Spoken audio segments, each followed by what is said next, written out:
Season's End was pretty much the first song I wrote coming into Kill or Cure. It's a song about how we manage and cope with change and how the things around us can sometimes make us not cope with what's really going on. And as a result, everything becomes distorted and everything doesn't seem to make any sense the way it should do, simply because our surroundings or our experiences have changed so much.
This is one of those songs that came onto the album quite late in the day. I really like the verse, the way you've got that simple that riff again, you know, that's the kind of thing that gets me going if I'm out on the club, gets to the dance floor. The instrumental break as well in the middle. I wanted to do something a little bit different with that because I'm the only guitarist that's playing solos on this album. But I wanted to give this one more of a twin guitar feel, so I've got a couple of different guitars set up with a couple of different sounds, and swap between one lead break and another, trying to get that classic twin guitar Judas Priest kind of feel. See what you think.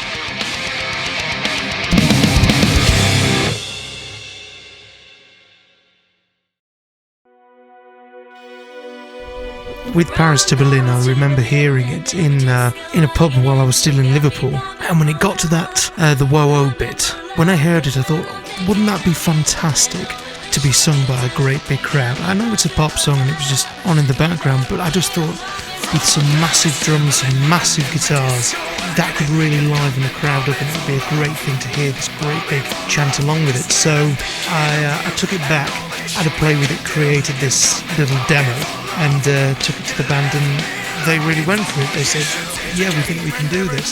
It's evolved since that original demo. It's a bit more intricate, it's got a bit more drive about it, but I just think it's a really great fun tune and a great arrangement that really works. I would know what that might be.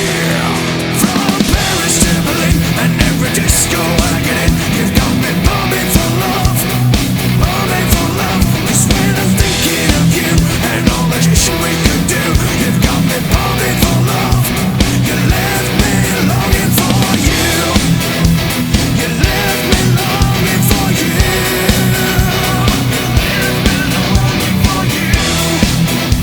You left me longing for you. You left me longing for you. Something was a thing and now I just can't let it go. I guess I'm thinking of you like I would know what to do if and when I found you. From Paris to Berlin. This is the only cover version on the album, and for me it's a breath of fresh air to play this one. We've got a lot of technical songs on the first album that we've written, and I'm not one of these elitists that thinks that technical equals better. It doesn't, it's just different. Paris to Berlin is one of those really nice simple songs to play, and it just works. The nice thing is we sent our copy off to Infernal, the people who originally did the song, and we got an email back saying that they were all jumping around and loved it. And can't say better than that. Very happy.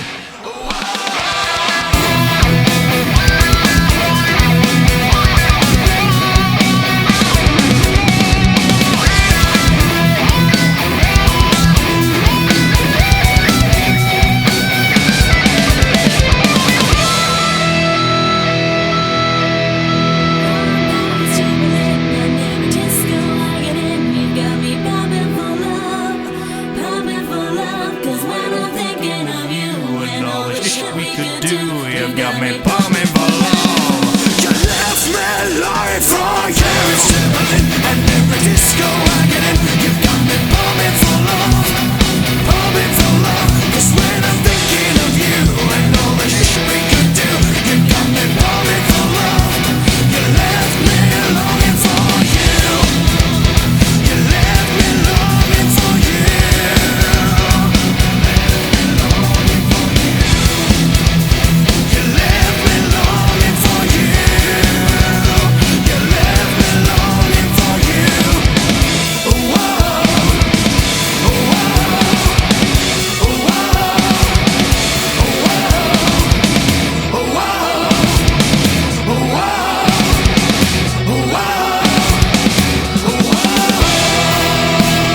Bullets to the Brain was one of those demos that Chris brought to me, and when I heard it, I knew I wanted him as a singer and a songwriter in the band. I remember that chorus, every time I hear it, that stand back, that knocks me out every time. I approached a lot of these debut album songs as a fan, and many of them, like Bullets to the Brain, I first heard as demos, and I thought, I want to be a part of this.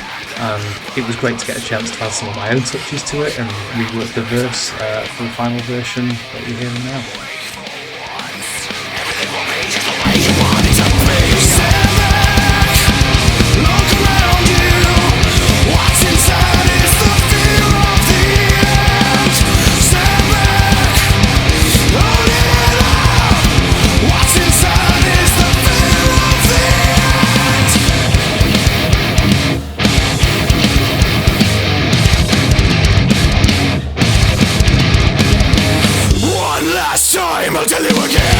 Bullet to the Brain was a song that I had coming into Kill or Cure. It wasn't from a solo project or anything in particular. It was just a song that was written to maybe a bit faster on the guitar, and it was never something I intended to release as such. But I took it to the guys and they liked it, they went for it, and we jammed it out in the rehearsal room a couple of times, and it felt great. But there was a riff in it that none of us were particularly happy with, so Dan went away and rewrote that particular riff, and now that forms the core focus of the song.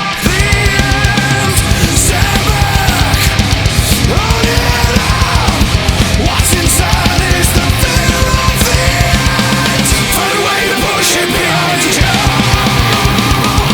Find a way to bring it back.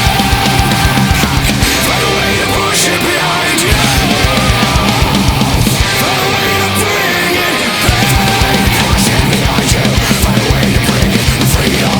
Find a way to push it behind you. Find a way to bring it back.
Point of No Return was one of the last songs that was written for the album.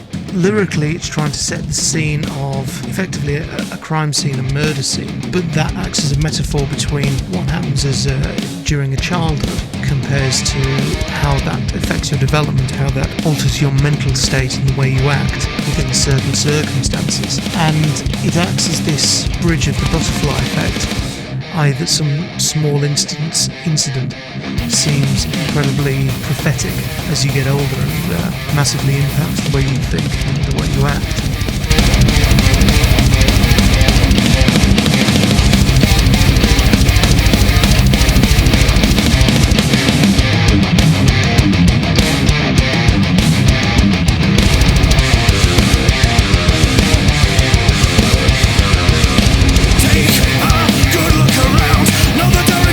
Destructive entries, brains torn and mirrors smashed, monument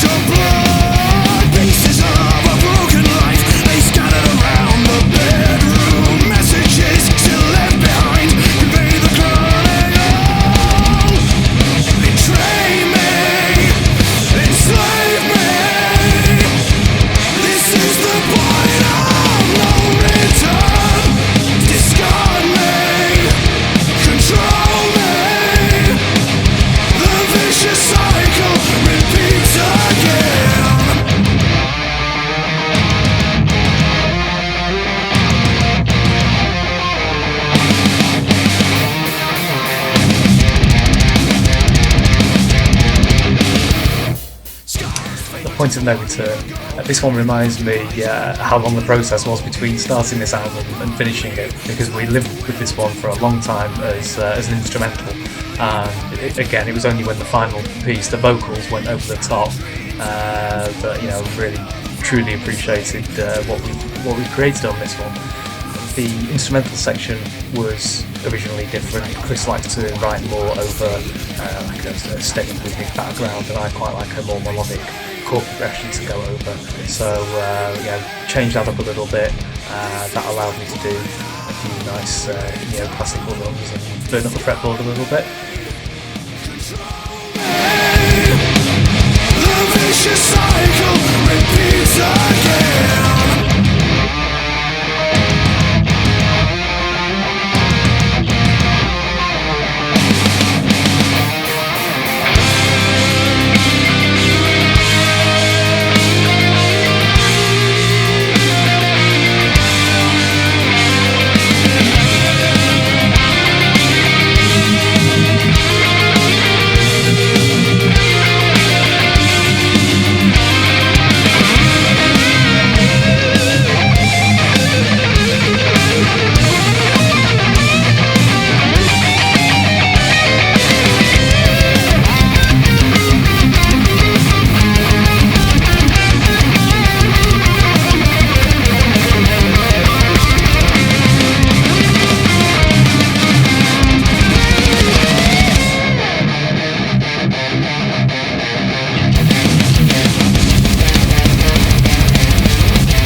Paradox.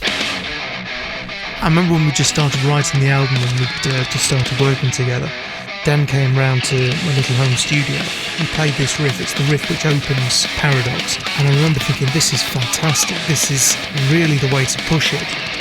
And along with that, there were a load of other riffs he brought with it. And it's really Dan's song. He provided everything for it. It was a song that we worked so hard because there were so many different things you could do with it. And we had so many different arrangements of it. Some were a little bit too complex, some were too simple. So in the end we went for something kind of in the middle. And whilst it's fast-paced, whilst it's very aggressive, it's still got this wonderful melodic edge and some absolutely killer riffs in it. Lyrically, it's exploring how in many ways you can be more than one person within yourself. How you act and react in certain circumstances are completely different, just on a different day, just on a different mental state. And that strange paradox that exists within us all, where we are all multiple personalities simply dependent on our physiology and biology. The need to be free.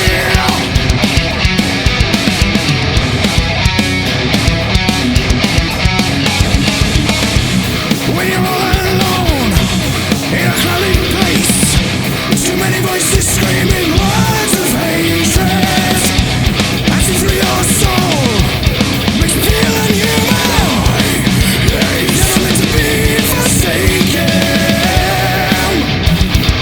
Tearing through the pieces of my mind, where reality and need has left me blind. I feel like never before.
This was the first song that I wrote for Kill or Cure, and for me it was a departure from what I'd done in my previous band, but the riffs all felt very natural to me. It was a chance for me to bring out a more metal side to my playing than what I'd done previously. And I remember going round to Chris's to work on these riffs. I brought in the riffs, but it was a very rough demo. Chris was able to interpret what I was after. He could also see the vision of the finished song. He helped put the drum track together, which is something I wouldn't be able to do myself. And contributed an extra riff. We both worked together at this session on the slow middle section, and by the end of the day we had a fully fledged demo there, and I went home knowing that we could work together really well on future stuff.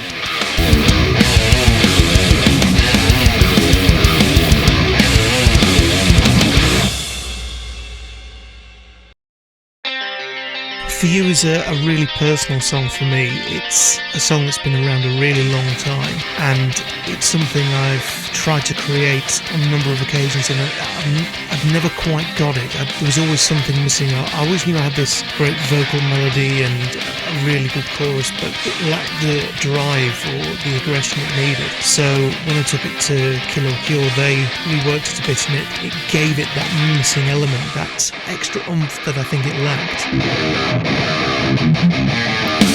Everybody wants a piece of me. Everybody has something to say. Everybody wants to fight with me. Everybody should be afraid. So many lives and so many words. So many threats and so many lies. Lying and swearing by God. Lying and swearing by God.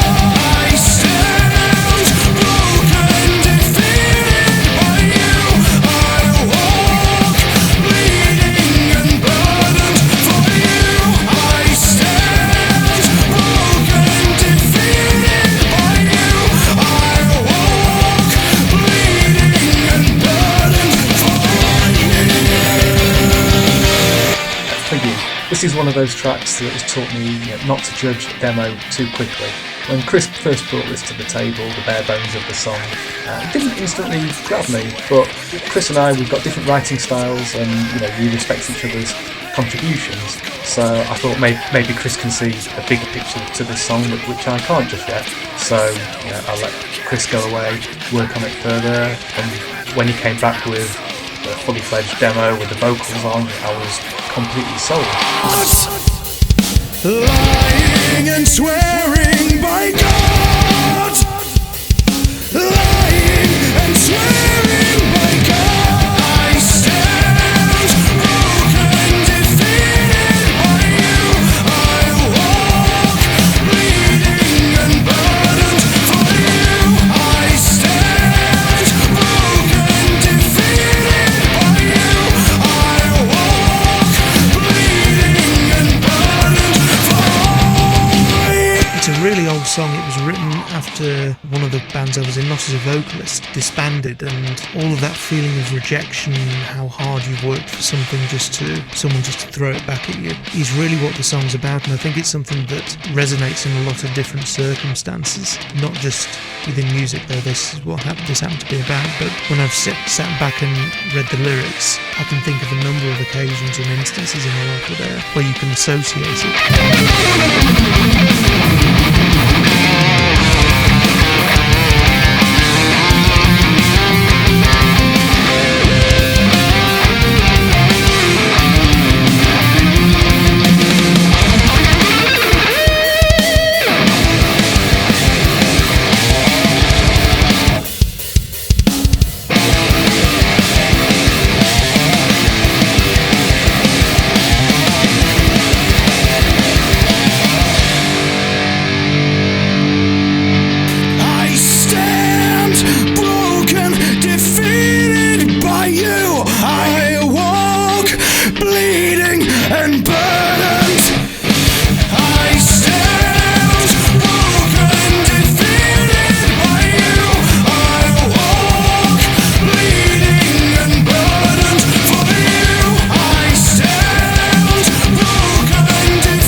the song that I suppose in many ways kicked everything off. There was a demo project I did called Contempt of Faith, and Nothing was one of the songs on it, and it was just a little project for me, and it was something to try and practice building up my speed on the riffs. Anyway, it was a demo album that got passed around and nothing got picked out, and that song kind of became the foundations for the group. It's one that's divided opinion a little bit. It's great fun to play. After you've kind of got over that technical exercise element that exists within it, it is just this nice weird elegance to it and weird chromaticism to it that is just, for a guitarist, it just flows beautifully.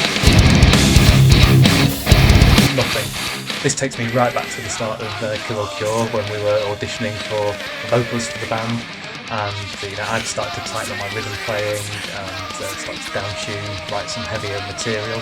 And Chris replied to our advert for auditions and directed me to his website where he had a few demos, and Nothing, I think this was the first one that I listened to out of Chris's demos, and it just blew me away. I'm like, wow, I will buy this.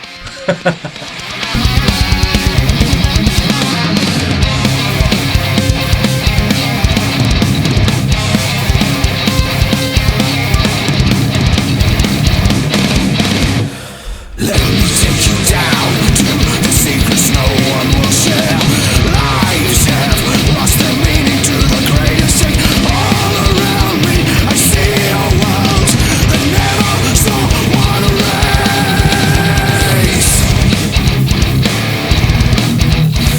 I am nothing. Nothing lives, nothing grows.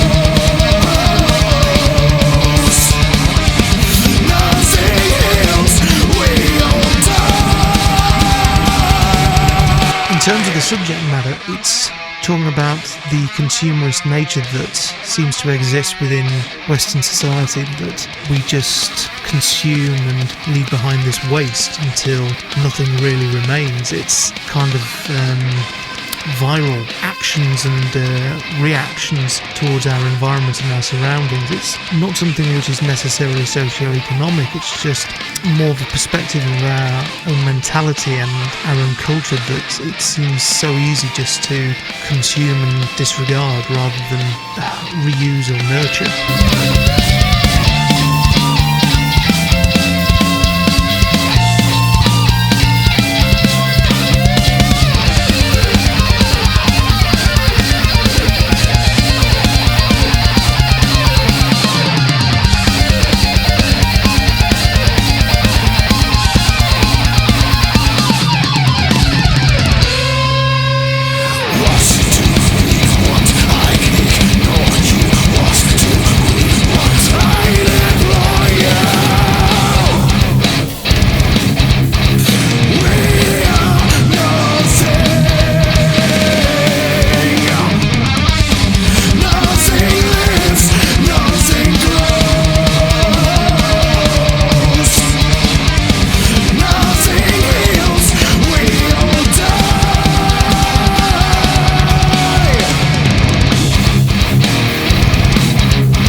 Rise Up personally is one of my favourite albums on the track. More from an egotistical point of view, the last chorus, which jumps up 2 octaves, so I get to play with the very low end of my register and very high end of the register, and kind of, I suppose, show off a little bit as to what I can do. Lyrically, I think it's one of the more obvious tracks on the album. I have a group of people around me who have had a great experience within the armed forces and the armed services, and they often talk about how it is just drilled into you that you follow orders. It doesn't matter what they are, you don't even consider what they are. So this is about putting your mind aside during these kind of intense circumstances and acting without any real thought just because someone senior to you tells you to do so, and how that can have negative impacts. That's not my problem. No excuses to lose. No.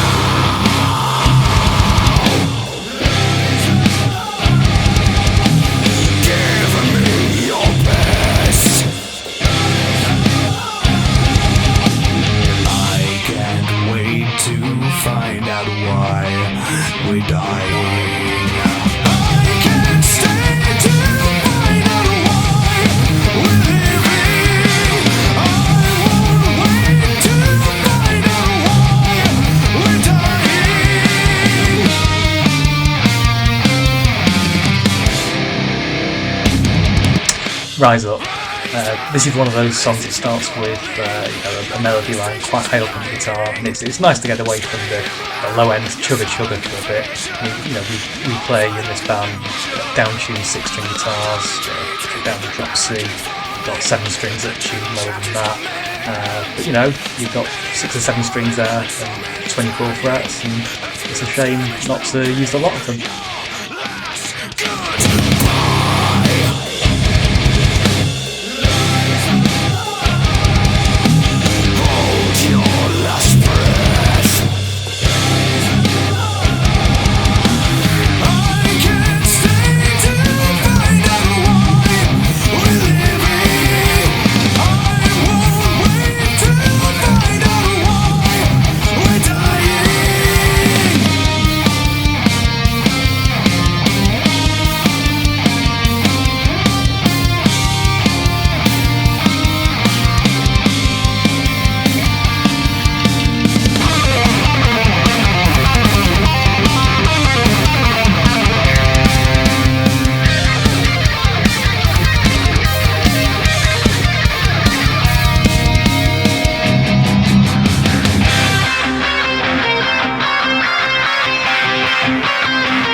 Originally, when I met up with Chris and started working with him, the idea was for him to come into my old band Jaded, and we were going to rework the vocals on the existing songs there.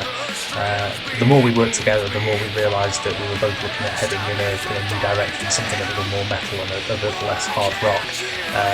And in the end, we only ended up keeping one song from those previous sets of songs, and that was I'm Bleeding, but I'm glad we kept it. I'm Bleeding was the song I auditioned with. Their singer had left. I'd heard this song I'm Bleeding on their webpage, and I really loved it. I really went for it, but I listened to it and thought I could do that in a different way. The original version that I heard, the verse was shouted, and I thought, if I take the same rhythmic pattern but put a melody to it, I think that'll bring out more of the song. And I did some very rough demos at home without really knowing the exact chord sequence. When I went to audition, I just sang over the top of the original recording. And when we got to play it in the rehearsal room, it was great, and the vocal line, putting a melody to it, really works. You can still do it really aggressively, and it gives it that kind of light and darkness to it, where it isn't all just shouted, it isn't all just sang, and it has the kind of blend between the two, and its lighter parts and darker parts. I feel the strength beneath me falling. Stop me from falling down. Why can't you hear me scream? Scream your name. Why can't you see me bleed? I'm bleeding.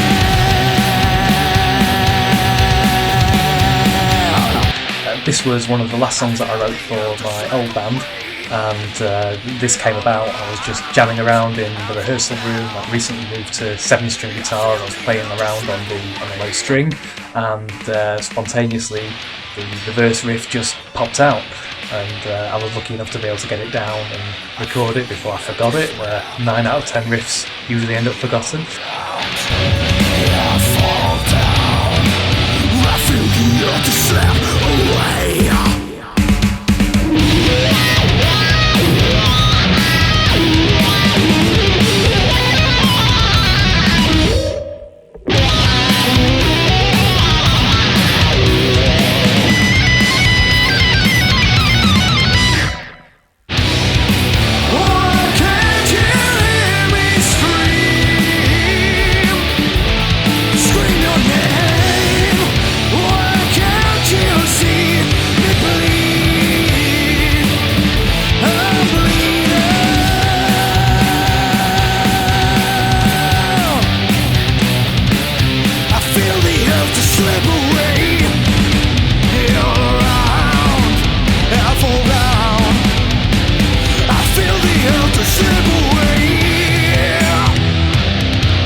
I remember when we were in the studio recording the violins for this part. Lina, our bass player, is a classically trained violinist, and she was putting down 4 different layers on this. The best place we could find in the studio, out of all the nice rooms, was this dirty, disused corridor at the back of the studio.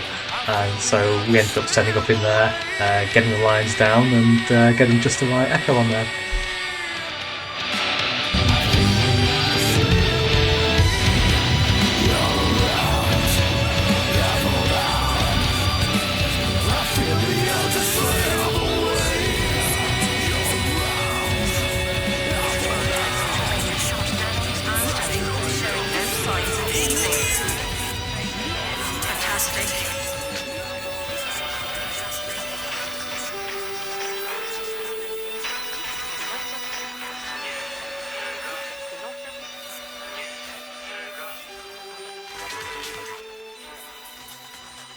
The looming deadline are crucial. During the first year it's intended.